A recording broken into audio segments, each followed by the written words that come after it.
Hello, I'm Professor John Hutchinson at the Royal Veterinary College, and I'm here as one of the organizers or participants in the Night at the Vet College, which is a late RVC event.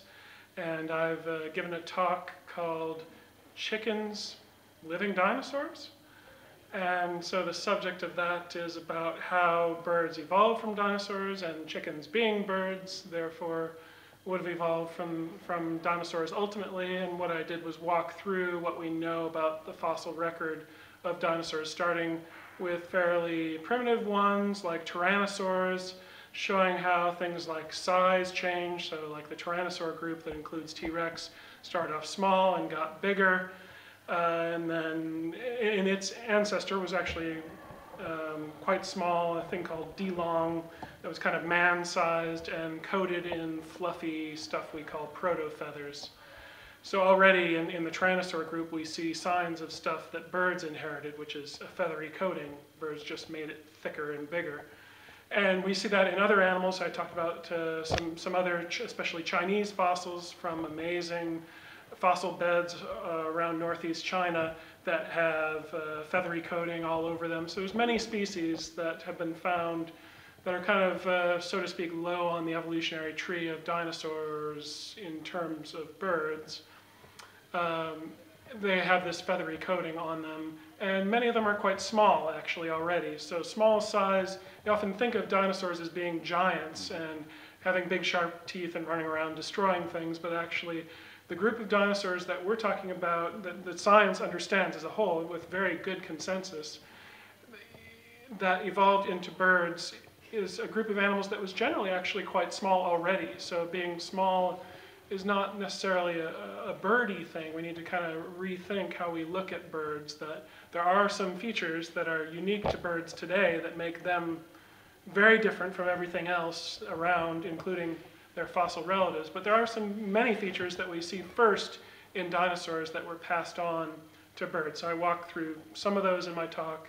I'll go through those after explaining some of the animals that show us these features. So I've mentioned the tyrannosaur, then there are other things called oviraptorosaurs, which are big, crest-bearing, beaked things, nasty claws, but not sure what they ate. They didn't have teeth, really, so to speak of. It was more a big beak. There was one recently reported in the media called the chicken from hell. Anzu was its scientific name.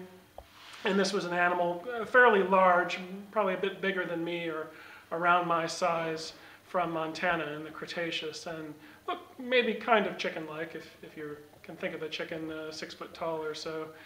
But it was called the chicken from hell because it's from a place called Hell Creek Formation in Montana. So late Cretaceous animal, short tail, so we're already getting features more like birds in an animal like this, and the beak is another feature reminiscent of birds.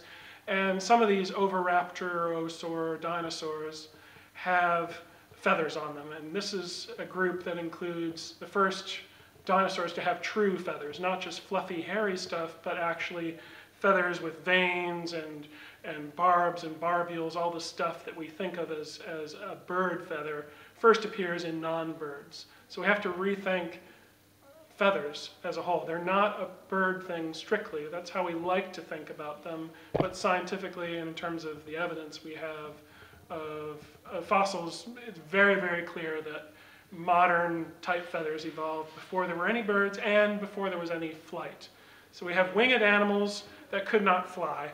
They were using their wings for something else. What that is, we don't know, but display, some sort of waving their arms around to draw attention in various behaviors, mating and so forth, territorial displays, makes a lot of sense as one of the potential behaviors that those feathery wings could have been used for.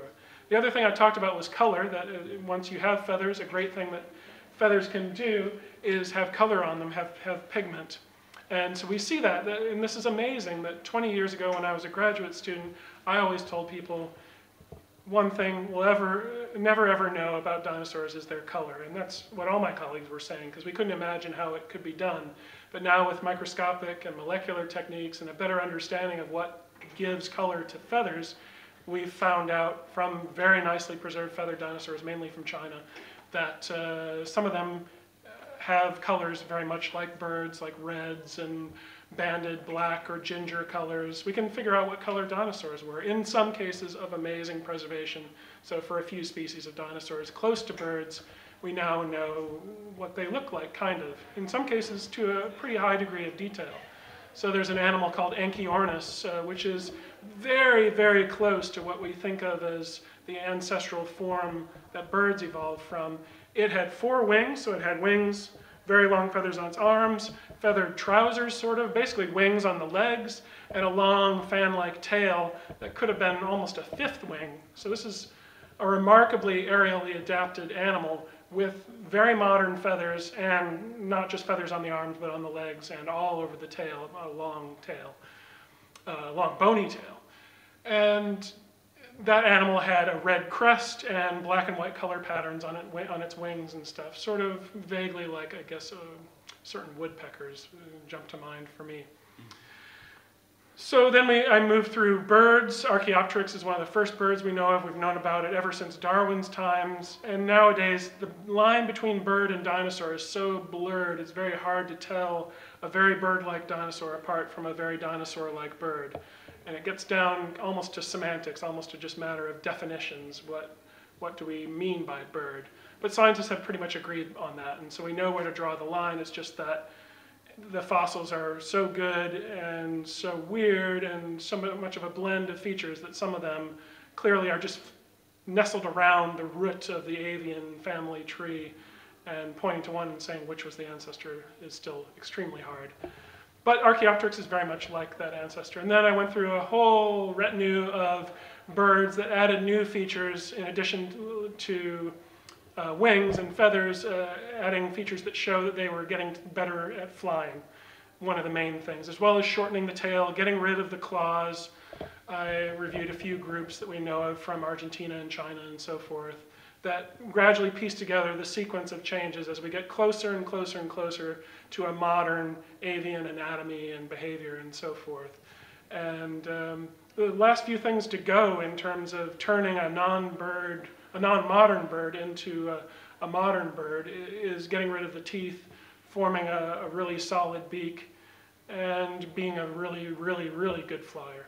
And that's what the ancestor of all modern birds was probably like. And in fact, a chicken is a pretty good general model, like a jungle fowl, is a pretty good approximation of what the ancestor of all birds would have looked like. It's not that birds evolved from chickens, but something vaguely like a chicken in terms of size, anatomy, behavior, so forth.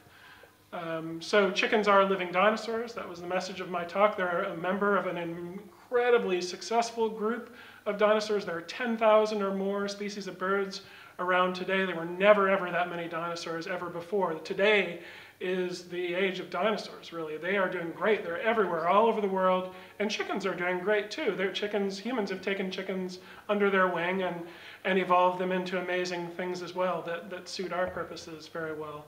So it's an interesting relationship, dinosaurs and chickens and humans and evolution. We're using evolution for our own purposes, but we can learn a lot and enrich our view of chickens and other birds by understanding where they came from and how they've changed.